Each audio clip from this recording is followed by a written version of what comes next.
নমস্কার সবাইকে, চলে আসছি আরও একটা পেইন্টিং শাড়ি নিয়ে। তো আজকে যে শাড়িটা দেখাতে চলেছি এটা কিন্তু দুর্গাপুজো স্পেশাল একটা শাড়ি তৈরি করা। আর এখানে আমি সম্পূর্ণ শিউলি ফুলের থিমে এঁকে নিয়েছি, আর সাইডে হচ্ছে আলাদা লেস লাগিয়ে দিয়েছি গর্জিয়াস করার জন্য, এবং তার সাইড থেকে আরও একটা লেস লাগিয়ে দিয়েছি গোল্ডেন কালার। তো ভিডিওতে কতটুকু বোঝা যাচ্ছে আমি ঠিক বুঝতে পারছি না, তবে এটার আমি আরও কাছ থেকে একটা ভিডিও আপলোড করে দিব।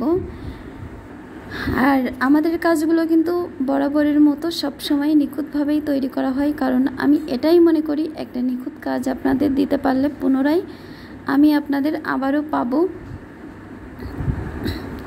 তো প্রত্যেকটা কাজ আমাদের অনেকটা সময় নিয়ে করা হয়, আর ইনস্ট্যান্ট ডেলিভারি দেওয়া হয় না। পর্যাপ্ত হাতে সময় নিয়ে অবশ্যই অর্ডার করার জন্য অনুরোধ রইল। সবাই ভালো থাকবেন, সুস্থ থাকবেন এবং আমার সাথে থাকবেন। নমস্কার সবাইকে।